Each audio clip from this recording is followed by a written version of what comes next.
बिस्मिल्लाह वल्हम्दुलिल्लाह वस्सलातु वस्सलामु अला रसूलिल्लाह। अस्सलामु अलैकुम वरहमतुल्लाहि वबरकातुहू। उम्मीद करती हूँ कि आप सब ईमान और सेहत की बेहतरीन हालत में होंगी। इंशाअल्लाह अज़्ज़ वजल अल्लाह सुब्हानहू व तआला आप सबकी तरफ बढ़ने वाले हर शर को खैर में बदल दें। इंशाअल्लाह आज हम देखेंगे आउटसाइड ऑफ द फियर, इनके हमारे अंदर के जो डर थे वो हमारे हद तक थे। अभी अब हमें वो भी फियर होता है बाहर वालों का कि लोग क्या कहेंगे। ठीक है, ये फियर सिर्फ हमारा ही नहीं होता, हमारे पेरेंट्स भी इससे परेशान हो रहे होते हैं कि लोग क्या कहेंगे। लोग कह रहे हैं ना उसकी शादी हो रही है, इसकी शादी हो रही है, कहते हैं लोग। बहुत से आप लोगों ने सुना होगा ना। देखिए, फ़र्स्ट थिंग मैं ये कहूँगी कि जब भी आपके घर कोई ऐसे लोग आए जो आपके पेरेंट्स को के हर्ट करके जा रहे हैं, मिसगाइड करके जा रहे हैं कि सबकी शादियाँ हो रही है, आपकी बेटी की शादी क्यों नहीं हो रही। होते कि नहीं होते, आप सबने देखे होंगे। घर आसपास वाली या फिर कोई ना कोई ऐसे ज़रूर लोग होते हैं जो आपकी पेरेंट्स को ना जानबूझकर हर्ट करके जा रहे होते कि जैसे कि अभी उनके हाथ में लिखा है कि अभी कब उनकी शादी करनी है। जैसे कि अभी पेरेंट्स ने चाहा कि अभी अपनी बेटी की शादी करनी है, मतलब बस ऐसे लड़का मिल जाएगा और शादी हो जाएगी। ऐसे नहीं होता। ये लोगों को बातें पता नहीं क्यों नहीं समझ आती। जब भी इस तरह के लोग आए, ठीक है, जब भी इस तरह के लोग आपके घर आए तो आप लोगों ने क्या करना है, क्या करना है आप लोगों ने। आप क्या करेंगी जब आपके घर कोई आके आपके पेरेंट्स को परेशान करने वाली बात करता है? तो आप लोग कभी स्टैंड लेती है, उनके खिलाफ कुछ बोलती है, एटलीस्ट उनको रोकने की कोशिश करती है कि नहीं करती? अगर नहीं करती तो आप लोग ने करनी है आज से। ठीक है, आप लोगों ने कभी किसी को ये राइट नहीं देना कि कोई जानबूझकर आपके पेरेंट्स को हर्ट करके जाए। अगर कोई आके ये कह रहा है कि आपकी बेटी की शादी नहीं हो रही, फला फला रीज़न कुछ भी हो, किसी की एज भी नहीं होती, लोग आके ना परेशान करने, कभी अब कभी होगी शादी, उनसे ये सवाल करे ना, आपकी मम्मा को साइड में रोके, अगर गुस्सा भी करिए, डांट भी ना, डांट नहीं दे आपको। ठीक है, लेकिन आप ऐसे लोगों को शटअप कॉल देना बहुत ज़रूरी होता है। हमें लगता है चले आएगी वो, बस 5 मिनट बात करेगी, अम्मी को ऐसे बता के चली जाएगी। नहीं, उनके जाने के बाद आपको पता है क्या होता है। आप लोगों ने कभी नहीं सोचा ना, तो अगर सोचा है तो बहुत अच्छे, नहीं सोचा है तो मैं बताती हूँ क्या होता है। वो जो उनकी बातें होती है ना, छोड़ के जाती है वो कि आपकी बेटी की शादी अभी नहीं हो रही, इसकी शादी हो रही है, उसकी शादी हो रही है, उम्र चली जाएगी तो फिर बच्चे नहीं होंगे, परेशानी होगी, अच्छे रिश्ते नहीं मिलेंगे, बूढ़े लोग मिलेंगे। ये चीज़ें पेरेंट्स को कितना परेशान करती बताएं। पेरेंट्स आजकल लड़कियों, मैं जैसे लड़कियाँ परेशान होकर डिप्रेशन में जा रही बता रही हूँ ना, उसी तरह पेरेंट्स भी, उनको जो डिजीज़ नहीं होती ना वो भी आ रही हैं, उनकी हालतें रह जा रही है बिकॉज ऑफ दीज पीपल। पहले तो उनका एक खुद का एक डर है, वो अलग बात है, लेकिन जो ऊपर से मसाला छिड़कने वाला काम कर रहे होते हैं ना, ये वो लोग हैं।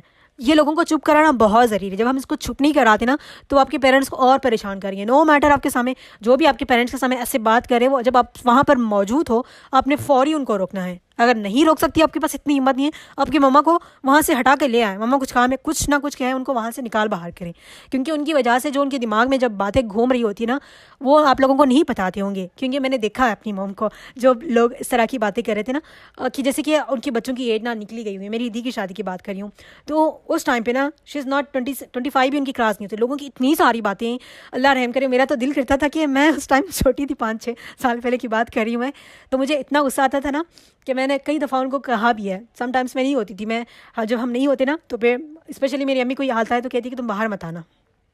जब ऐसे लोग आते ना कोई, आई डोंट गो आउटसाइड। मैं समझती ना, it's was a blessing for me कि मेरे खुद के पेरेंट्स रोके रखते हैं मुझे किसी के सामने आने से, क्योंकि मुझे कुछ बातें सुनने को मिलती नहीं है। लेकिन अगर मैं किसी के सामने आऊँ या फिर मैं वहाँ मौजूद हूँ ना, एटलीस्ट मैं अंदर से कुछ बोल देती हूँ।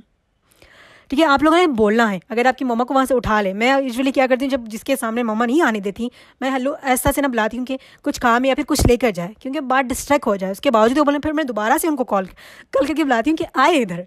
ठीक है, आप लोगों ने उनको वहाँ से लेकर जाना है, क्योंकि आपको पता है कभी आप अपनी पेरेंट्स की तरफ देखें, ओके, जो मैरिड है वो भी देखें, अगर किसी की फिक्र हो रही है, ठीक है, शादी की नहीं, अगर किसी की शादी हो जाए, उनके बच्चे नहीं हो रहे, तभी भी लोगों को मुश्किल है। इतनी सारी बातें सुना रहे होते, फिर वो ऊपर से पेरेंट्स के अलग शादी नहीं हुई वो अलग मसला था, अब शादी हो गई, बच्चे नहीं हो रहे, वो अलग मसला। उनसे सवाल करें आप लोग कि, ठीक है, आप लोगों ने उनसे सवाल करना है कि क्या ये हमारे हाथ में है कि शादी कब होगी कि नहीं होगी, बच्चे कब होंगे कि नहीं होंगे। उनसे सवाल करें, आप डायरेक्टली सवाल करें। अगर वो नाराज़ भी होती है तो कोई नहीं, उनसे पूछे ना कि क्या हमारे हाथ में लिखा हुआ है ये, क्या हमारे हाथ में क्या औलाद होए या ना होए, शादी कब होनी है कि नहीं होनी। हम कोशिश कर रहे हैं। उनसे ये भी कहे कि अगर आपको लगता है आपको हमारी इतनी फिक्र है ना, क्यों आंटी आप हमारे लिए अच्छे रिश्ते नहीं लाती, क्यों आंटी आपको तो हमारे लिए देखे ना, मम्मा आप कहे ना कि उनसे हमारे लिए कोई रिश्ता देखे, हम तो शादी करना चाहते हैं, बोले उनसे। ठीक है, जब उनको ऐसे शटअप कॉल देंगे ना, वो दोबारा नहीं आएंगी। उनसे कहे ना कि हमारे हाथ में लिखा हुआ है क्या। उनसे अगर आपकी शादी जल्दी होगी तो ज़रूरी नहीं कि सबकी शादियाँ जल्दी हो जाए, ज़रूरी नहीं है। जब नसीब में लिखा होगा ना वो होगी। बस हमारी तरफ से जो कोशिश करनी है हम करेंगे। और बहुत से लोग ये भी कहते हैं, ठीक है, कहते नहीं, मैंने ऐसे स्टेटस भी देखे हुए जो शादीशुदा होते हैं ना, ऐसा स्टेटस लगा रहे होते हैं कि जल्दी शादी करने से ना लोग हराम से बच जाते हैं। मतलब जिनकी शादियाँ नहीं हो रही वो सारे क्या हराम में इन्वॉल्व हैं? अकॉर्डिंग टू सर्वे देखा जाए ना तो मैरिड लोग एक्स्ट्रा मैरिटल अफेयर्स में इन्वॉल्व है आफ्टर मैरिड। बहुत सी लड़कियां, इस बात का आप लोगों को मेरे फियर में नहीं पता है, इस बात का डर उन लोगों को है जिसको इस बात के सर्वे का पता है। आप लोगों तो अवेयर भी नहीं है। ऐसे भी केसेस चल रहे हैं बहुत सारे, जो जो अनमैरिड है ना, जितने वो कम हराम में इन्वॉल्व हैं, शादीशुदा लोग इन्वॉल्व हैं, उनका तो डबल गुना ना। कोई देखिए जो शादी से पहले इन्वॉल्व है तो वो एक उनकी टीनेज हो गई, वो कुछ भी हो गया, वो गुनाह में मुब्तला हो गए, वो अलग बात है, वो तो उनका अलग ही है। लेकिन शादी के बाद जब आपके पास हलाल मौजूद है, आपके पास बीवी बच्चे हैं, आपकी जिम्मेदारियाँ हैं, उसके बावजूद आप किसी और में इन्वॉल्व हो, कितना बड़ा गुनाह है, वो लोग नहीं समझते। और मेरी एक रिक्वेस्ट है जो मैरिड है उनसे, और जो मैरिड है आप लोगों से भी, जब भी आपकी शादी हो जाए आप कभी स्टेटस नहीं लगाएंगी, शादी के लेकर कोई चीज़ लगाएंगी नहीं। क्योंकि जो अनमैरिड है, आप क्यों उनको हर्ट कर रही हैं, क्यों लोगों को दिखा रही है कि मेरी शादीशुदा लाइफ ऐसी है वैसी है। और जो ये स्टेटस ना मुझे बहुत ज़्यादा हर्ट कर जाता है कि, और ये सेंटेंस बहुत से स्कॉलर कह रहे होते हैं ना कि आप गुनाह से बचना चाहते हैं तो ना शादी कर लो। हाउ हाउ इट डज, ये कैसे फिक्स होगा पता है? अगर कोई लड़की किसी स्कॉलर का, ठीक है, चले सपोज समझ ले कि अभी मैंने एक स्कॉलर का लेक्चर सुना, उन्होंने बता दिया कि जल्दी शादी करने से गुनाहों से बच जाता है। अभी मेरे आगे पीछे ऊपर 2 बड़ी बहनें हैं, नीचे 2 बड़ी बहनें हैं, 2 छोटी बहनें हैं, ओके, वो तो ऊपर मेरी 2 बहनें हैं शादी के लिए। अब मैं जाके मम्मा से कहूँगी कि मम्मा मेरी शादी करवा दी, क्या खेलेगी वो? सबको पता है, आपको डांटेगी या फिर आपके एक स्लैप कर देगी कि नहीं करेगी कि तुम क्या बात कर रही हो। वो ये नहीं सोचेंगे कि आप उस गुनाह से बचने के लिए स्कॉलर ने कहा, आप वो बताएंगी भी तो वो यकीन नहीं करेंगी। उनके दिमाग में क्या थॉट्स आएगा पेरेंट्स के, शायद ये किसी चीज़ों में इन्वॉल्व हो रही है, गलत चीज़ों में इन्वॉल्व हो रही है, फिर इसके साथ ना किसी का अफेयर चल रहा है, इस वजह से ये कह रही हैं। तो कभी भी किसी को भी, ठीक है, ऐसी गाइडेंस मत दें। अगर वो कोई गुनाहों में इन्वॉल्व हो रहा है तो उसको उस गुनाहों से निकलने का तरीका बताएं कि कैसे बाहर निकला जा रहा है। ऐसे इंसान को अगर आप कोई सजेस्ट करिए कि जिसकी शादी की लाइफ हो गई, शादी की उम्र हो चुकी है, वो शादी नहीं करना चाहता और गुनाह में इन्वॉल्व हो रहा है, उसके आगे पीछे कोई नहीं है, सबकी शादियाँ हो चुकी है, अभी ये खुद को रोके रख रहा है गुनाह में इन्वॉल्व, तब उसको ये सजेशन करे कि शादी कर ले, ये कुछ बात जमती है। लेकिन ऐसे नहीं कि किसी को भी उठा के हमने बोल दिया कि शादी कर लो, गुनाह से बच जाएंगे, और जो स्टेटस लगा रहे हो इतना जल्दी शादी करने से हम गुनाहों से बच जाते हैं। आपको बताएं कि सामने वाला के लाइफ में क्या हो रहा है, उसकी क्या हालात है, उसकी शादी के लिए भी कितना टाइम है। हो सकता है कि उसकी बड़े भाई बहन हो, या फिर कुछ भी हो सकता है कि शादी करने के लिए एटलीस्ट पैसा भी चाहिए ना। लोगों को शानदार शादी भी चाहिए होती है, लोगों को वो पैसा भी चाहिए ना, कहाँ से करेंगे? अभी आपको पता है जितना डोरी बढ़ता जा रहा है जहेज का, लोग परेशान होते जा रहे हैं शादी के लिए। एटलीस्ट सिंपल सी शादी करें, 5 लाख तो होंगे ही होंगे।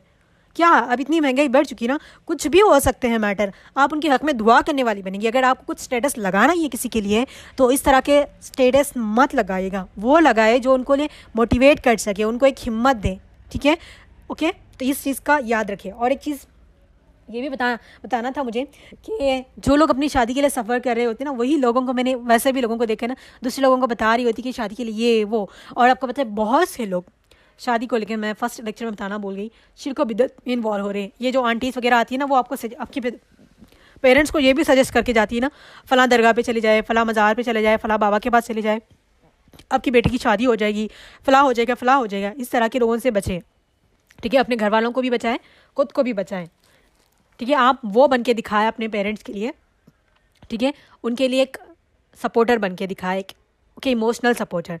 मैं वो बात नहीं करी फाइनेंशियल की। अगर आपके पेरेंट्स आपके रिश्ते को लेकर परेशान हो रहे हैं, आप उनसे कहे ना, अल्लाह ने जब नसीब में लिखा है ना वो हो करेगा, अल्लाह नोस बेस्ट, ओके। हम कोशिश कर रहे हैं अपनी तरफ से, अल्लाह ने जब चाहा होगा ना हो जाएगी। आपने ऐसा नहीं कि बस अपने पेरेंट्स को तसल्ली दे दी, बस आप रोती पड़ी रही है या फिर इतना खुद को परेशान कर, खाना नहीं खा रही, आपकी सेहत ठीक नहीं है, आप अपना टाइम ज़ाया करिए, नहीं। जब आपने अपने पेरेंट्स को तसल्ली देनी है कि आपके पेरेंट्स आपको देखकर परेशान ना हो कि मेरी बेटी की शादी नहीं हो रही, नो नॉट एट ऑल। अपने आप को बिजी रखिए, अपने पर्पस के साथ चलते रहे, कुछ ना कुछ लर्न करें, स्टडी करें, स्ट्रॉन्ग, अपने आप को स्ट्रॉन्ग पर्सनैलिटी बनाएं। जब आपके पेरेंट्स आपको अपने घर में खुशहाल देखेंगे और अपनी लाइफ में फोकस बना देखेंगे ना, वो भी एक रिलैक्स हो जाएंगे। पर्सनल एक्सपीरियंस से कह रही हूँ, वो एक हद तक रिलैक्स हो जाएंगे कि हाँ चले मेरी बेटी अभी फोकस्ड है, अपने कामों में लगी हुई है, तो इंशाल्लाह फिर हम जब अच्छा रिश्ता आएगा ना तभी करेंगे, ओके। अब ये भी हो सकता है कि कुछ लोग ये कहेंगे हमारे पेरेंट्स नहीं मानेंगे। मानते हैं भाई, जब आप करके दिखाएं, जब आपके एक्शंस ही नहीं है तो कोई नहीं करेगा। बस आप ज़बान से कह रही हैं, बस आप अपने पेरेंट्स को, मम्मा परेशान मत हो जाएगा, लेकिन आप परेशान बैठी आपकी मम्मा के सामने, ये कुछ इफेक्ट करेगा? बिल्कुल नहीं करेगा। जब आप अपने मम्मा को हौसला दे रही हैं तो ख़ुद के अंदर भी वो डबल हौसला होना चाहिए कि सब ठीक होगा। तो काली दिमाग शैतान का घर होता है, उससे खुद को बचाएं, खुद को प्रोडक्टिव रखें, स्ट्रॉन्ग माइंडसेट बनाएं, अपने पेरेंट्स को एक सपोर्टर बने इस तरीके से कि उनको इमोशनली सपोर्ट करने वाले बने, कि ताकि वो आपको लेकर परेशान ना हो। ओके, तो वो आपके हाथ में, आप कर सकती है। किसी के पेरेंट्स इतने स्ट्रिक्ट नहीं होते, अगर जितने भी स्ट्रिक्ट हो एटलीस्ट आप उनके सामने बताएंगी, अच्छी बात बताएंगी, वो आपके सामने हो सकता है वो उसको कंसिडर ना करे, लेकिन आपके पीछे वो उस बात में ज़रूर सोचेंगे। जब कोई भी पेरेंट्स आपके बच्चे के अपने बच्चों के लिए तभी फिक्रमंद होता है जबकि उनके बच्चे खुद परेशान हो जाए शादी को लेकर, या फिर वो गलत चीज़ों में इन्वॉल्व हो कि अपने बच्चे की शादी कर देनी चाहिए ताकि वो गलत चीज़ों में इन्वॉल्व हो रहा है, तब बहुत ज़्यादा परेशान होते हैं। तो आप लोगों ने क्या करना है, खुद को स्ट्रांग बनाना है, प्रोडक्टिव रखना है, अच्छे काम करने हैं, स्ट्रांग लर्न करना है, खुद पे फोकस रखना है। जब आप अपने आप को एक स्ट्रांग और खुशहाल वाला, खुशहाली के साथ प्रेजेंट, ये दिखावे का नहीं, दिल से खुश हो। शादी is not the end of the life, वो जब नसीब में लिखी होगी वो होगी। हम अपनी तरफ से कोशिशें कर रहे हैं, उसकी फिक्र में हमने अपने दिनों को ख़राब नहीं करना। जब आप खुद को अपने इतना ऐसे प्रेजेंट करेगी ना, आके अगर कुछ ऐसी आंटीज आके भी आपके पेरेंट्स को कुछ बता के भी जाएगी ना, उनके ऊपर वो उतना असर नहीं करेगा। वो आपको देख रहे होते हैं ना 24/7 कि आप उनके सामने एक अच्छी से बने, अच्छी स्ट्रॉन्ग पर्सनालिटी के साथ खुशहाल ज़िंदगी गुजार रही है अपने घर पे, तो वो उनके लिए बहुत ज़्यादा मोटिवेशन होती है, वो बहुत ज़्यादा उनको रिलैक्स करती है। ठीक है, ये मेरी रिक्वेस्ट है, प्लीज़ डोंट, आप उनके साथ उनके लिए ना बर्डन ना बने। ठीक है, बर्डन इन द सेंस कि वो नहीं, लेकिन परेशान हो जाते हैं पेरेंट्स बहुत ज़्यादा कि मेरी बच्ची के रिश्ते नहीं हो रहे, सबके हो रहे हैं। वो चीज़ आप ना लाए। जब वो कहना कि सबकी हो रही है बेटा, तेरी नहीं हो रही है, तो क्या, या अल्लाह ने उनके नसीब में लिखी है, अल्लाह ने मेरे लिए ना बहुत अच्छा लिखा है। अच्छे के गुमान करे और अच्छा ही बोले। ओके, और एक चीज़ आप क्या कर सकती है बताएं, मैं समझती हूँ ना, it's a blessing for us कि हम अपने पेरेंट्स के घर में जब तक है ना तब तक उनकी खिदमत करें। अगर आपके छोटे भाई बहन जो भी घर में हैं उन सब की खिदमत करें, जितना आप कर सकती ना उतना करें, अपने पेरेंट्स के लिए जितना कर सकती है ना वो करें, क्योंकि ये बार बार हमें ये मौका नहीं मिलता। शादी के बाद कैसे लाइफ चेंज हो जाती है हम सब जानते हैं। पेरेंट्स के घर उतना ऐसा आना जाना नहीं होता, ऐसे आकर अपने घर में जिस तरह की हम लाइफ गुजार रहे होते हैं ना, अपने घर की बात कुछ अलग ही होती है। मैं तो कहती हूँ ना कि इन्जॉय योर लाइफ, जब तक अपने पेरेंट्स के घर पे है उस मोमेंट्स को जिए, इन्जॉय करें। जो खाने का मन करता है क्या है, जो पहनने का मन करता है पहने उसी तरीके से, और अपने माँ बाप की खिदमत करें, अच्छे अच्छे खाने बना कर खिलाएं, उनकी खिदमत करें, उनके काम में हाथ बटाएं, उनको बहुत सारी चीज़ें, जो आपको पता है बहुत सारे पेरेंट्स को मोबाइल यूज़ करना नहीं आता, उनके बच्चे वेल एजुकेटेड है, टीच देम। ये नहीं कि उनको वो अनपढ़ है या फिर उनको पढ़ना नहीं आता। अभी मैं आसपास देख रही थी तो अल्हम्दुलिल्लाह हमने हमारी मम्मा को सिखाया, वो सारा कुछ यूज़ कर रही होती है, वीडियो कॉलिंग, एवरीथिंग, व्हाट्सएप, सब कुछ। आप भी अपने पेरेंट्स को सिखाएं, हो सकता है एक बार में ना समझ आए उनको, दूसरी बार तीसरी बार सारी चीज़ें सिखाएं। आपकी माँ बाप की हेल्प करें, जैसे उन्होंने बचपन में आपकी परवरिश की है। अभी आपके पास मौका है कि अभी आपकी शादी नहीं हुई, आपको टाइम मिल रहा है, जो भी घर पे हैं आप लोगों के पास मौका है। क्योंकि मुझे पता है जब हम कॉलेज में होते, पढ़ाई में होते, उतना टाइम नहीं मिलता, हम उतना टाइम उनके साथ वैसे स्पेंड नहीं कर पाते जैसा हम उनके साथ करना चाहते हैं, क्योंकि हम पढ़ाई में मसरूफ़ होते हैं, हमारी एक वो चीज़ होती है। लेकिन अभी हम घर पे हैं, अभी हमारी शादी के लिए टाइम है, शादी के लिए रिश्ते देखे जा रहे हैं। यूज़ दिस टाइम, यूटिलाइज़ करें, अपने पेरेंट्स के साथ मेमोरीज़ बनाएं, टाइम स्पेंड करें, उनको बाहर लेकर जाएँ। ठीक है, आप ये मत कहना कि हम बाहर कैसे लेकर, जो भी जिसके साथ जा रहे हैं ना, शॉपिंग पे जाए, घूमने जाए, जहीं पर भी जितनी है आपके पास उस इस्तिताअत में ना इंजॉय करें चाहे लाइफ को। अल्लाह सुब्हानहू व तआला ने इंजॉय करने से मना नहीं किया, सही तरीके से इंजॉय करें, ओके, सेलिब्रेट करें, उनसे बातें करें, उनकी लाइफ के बारे में पूछिए, उनकी हिस्ट्री के बारे में पूछिए, यानी कि उनके ख़ानदान वाले कैसे थे, वो बचपन में कैसी थी। यू लव टू नो दस। आपको, मुझे नहीं पता कितने लोग अपनी मम्मा से ऐसे बात कर रहे होते हैं, लेकिन मुझे बहुत अच्छा लगता है जब भी बात करूँ, कुछ पूछे उनसे, कुछ डिस्कस करें, उनकी लाइफ एक्सपीरियंस पूछे ना, उनसे बात करें, उनको ऑब्जर्व करें कैसे उन्होंने अपनी मैरिज लाइफ को गुजारी है। वो बहुत, हमें बहुत सारी चीज़ें बुकों किताबों से ज़रूरत नहीं पड़ती है। जब हम अपने पेरेंट्स को देखेंगे ना, वहाँ से आपको बहुत सारी चीज़ें मिल जाएंगी। तो वो चीज़ को लेकर आए, टाइम स्पेंड करें अपने पेरेंट्स के साथ। Don't waste your time just scrolling social media और मूवीज़ ड्रामाज देखने में। टाइम है, खुद को स्ट्रॉन्ग पर्सनालिटी बनाएं। अगर आप चाहती हैं कि आपका फ्यूचर अच्छा हो, आप फ्यूचर अच्छे से लेकर चले, तो आपने खुद को ही स्ट्रांग बनाना है, मेंटली और फिजिकली, और अपने पेरेंट्स के साथ अच्छा बॉन्ड बना के रखिए और उनके साथ टाइम स्पेंड करें। ओके, और मैंने क्या बताना था सारी कुछ तो मैंने कवर कर दिए, हाँ कर दिए। और एक चीज़ ये भी हमेशा याद रखें, behind every delay there is a खैर। अल्लाह सुब्हानहू व तआला की कोई ना कोई खैर होती है। अगर आप हर चीज़ को, अभी तक जितने भी आपकी लाइफ में इंसिडेंट्स हुए, कुछ भी हुआ है, हर एक चीज़ को आराम से बैठ कर कभी सोच के देखें ना, ये ऐसा हुआ था तो उसके पीछे, उसके साथ ना आपके साथ क्या अच्छा है। हर चीज़ के पीछे ना आपको एक खैर नज़र आएगी। अगर आपकी शादी नहीं रही हो रही है तो उसमें भी खैर, आपको कहीं ज्वाइन होना था वहाँ नहीं ज्वाइन हुई तो भी उसमें भी खैर, आपको कुछ चाहिए था वो नहीं मिला, हर चीज़ में खैर होती है अगर आप उसको सही तरीके से सोचें और सही तरीके से देखें ना, इसकी वजह से उसको आपको क्या नहीं मिला। मैं आपको बताऊँ, मुझे जॉब करना था मेरे मास्टर्स के बाद, लेकिन वो नहीं हो पाया, फैमिली वालों ने परमिशन नहीं दी। लेकिन आज अल्हम्दुलिल्लाह देखिए मैं क्या कर रही हूँ। अगर मुझे वो जॉब मिल जाती ना, मैं सोचती हूँ कि अल्लाह मैं बहुत ज़्यादा शुक्र अदा करती हूँ, अल्लाह मुझे जॉब मिल जाती या फिर मैं जॉब करने लग जाती पब्लिक सेक्टर में, तो मुझे 9 to 5 मेरी जॉब होती। बस मैं इसके अलावा शायद नमाज़ें पढ़ रही होंगी, उससे ज़्यादा कुरान पढ़ रही, उसके अलावा मैं शायद कुछ कर ही नहीं होती, क्योंकि 9 to 5 से जॉब से थका हुआ इंसान आए घर क्या कर सकता है।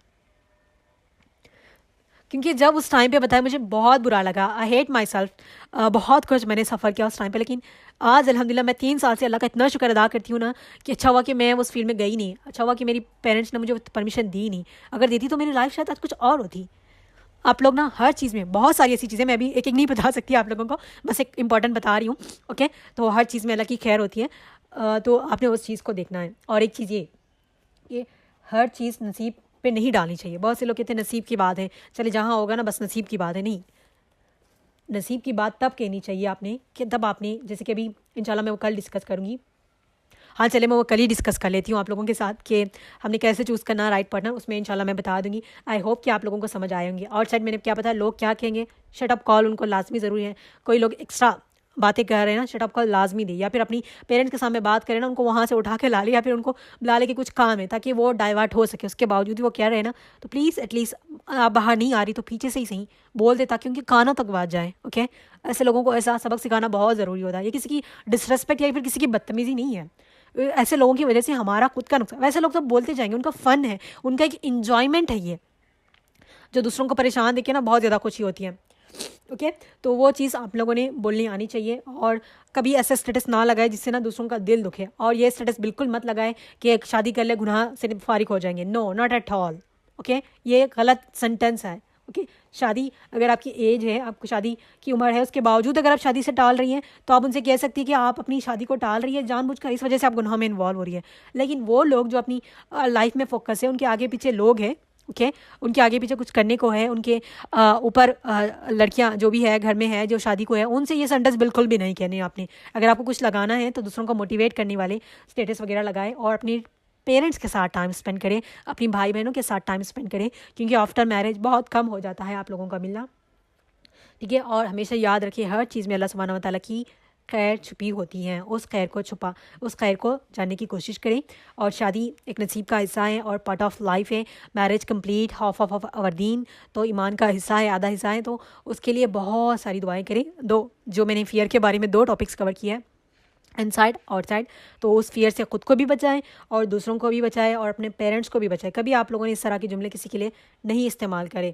आपके फ्रेंड्स की शादी हो रही है, होने दे, आपकी कज़न्स की शादी हो रही है, होने दे, नो मैटर वॉट, आपके सामने किसी की भी शादी हो रही है, आप उनकी शादियाँ भी अटेंड कर रही है, नो, आपने अपना तवक्कल नहीं खोना, अपने बहुत सारी दुआएं करनी है, अपनी लाइफ में फोकस रहना है, खुद को स्ट्रांग बनाना है फिजिकली और मेंटली, और अपने पेरेंट्स के लिए एक स्ट्रांग इमोशनली अवेलेबल पर्सन बनना है, ठीक है।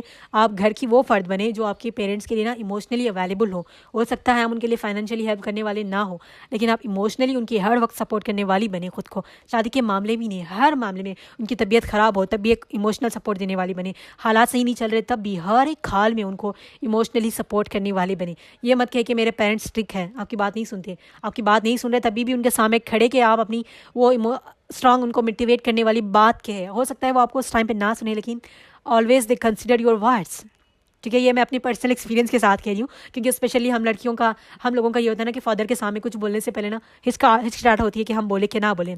लेकिन आज मैं जब भी कुछ बात होती है ना, मैं बोल के हट जाती हूँ वहाँ से। वो हो सकता है कि आपको उस टाइम पे वो आपकी बात को कंसीडर ना करें, लेकिन दे ऑलवेज थिंक। फिर मैं वही देखती हूँ ना कि 2-3 बात वो उसी टॉपिक को ना किसी के सामने बता रही हूँ, लेकिन ऐसे नहीं, ऐसे करना है। आपने अपना हक तो अदा करें, अपनी जो बात करें, क्योंकि देखिए हम सब कुरान के स्टूडेंट हैं, हम सबको बहुत सारी चीज़ें बताए, सब्र की, शुक्र की, तवक्कुल की, बहुत सारी चीज़ें वो अपने घर में बोलना स्टार्ट करे, you will see the change, okay.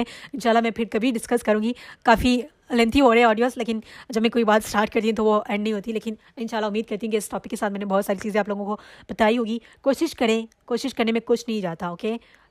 कभी भी गिव अप नहीं करना चाहिए, घर में हो बाहर हो, इंशाल्लाह कोशिश करिएगा, इंशाल्लाह आपको वो सारी चीज़ें ज़रूर मिलेगी जो आप दिल से मांग रही है। और इंशाल्लाह उम्मीद करती हूँ मैं कि आप सब अपनी पेरेंट्स के लिए इमोशनल सपोर्टर बनेंगी हर हाल में, हर एक चीज़ में, सिर्फ ना शादी के मामले में, हर चीज़ में आप उनका एक इमोशनल सपोर्टर बनेंगी कि जब भी कोई परेशानी हो तो आप वो बनेगी ना कि आपके पेरेंट्स आपको कॉल करें कि कहे कि हाँ ये परेशानी चल रही है, क्योंकि आपकी बातें उनको एक रिलैक्स करने वाली, मोटिवेट करने वाली वो बने, ठीक है। और दुआएं लाए, अपनी अपनी ज़बान पे ना हमेशा दुआएं रखें, ओके। दुआओं की इतनी आदि बन जाए ना कि सिर्फ नमाज़ों में नहीं, हर वक्त किसी से बात करिए उनको दुआ दें, ओके। चलते फिरते अज़ान के वक्त दुआएं करें, जैसे कि मैंने लास्ट टाइम बताया, अज़ान के वक्त दुआएं करें, किसी के बाहर जा रही है सफ़र में दुआएं करते रहे, जब भी कोई आपसे कोई मसला पेश करे ना आपके पास, आप उनको दुआएं देने वाली बने। ये दुआएं जैसे आपके ज़ुबान पे जिक्र की तरह हो जाएंगी ना, तो आप देखिए बहुत सारी चीज़ें लाइफ में चेंजेस होंगी इंशाल्लाह।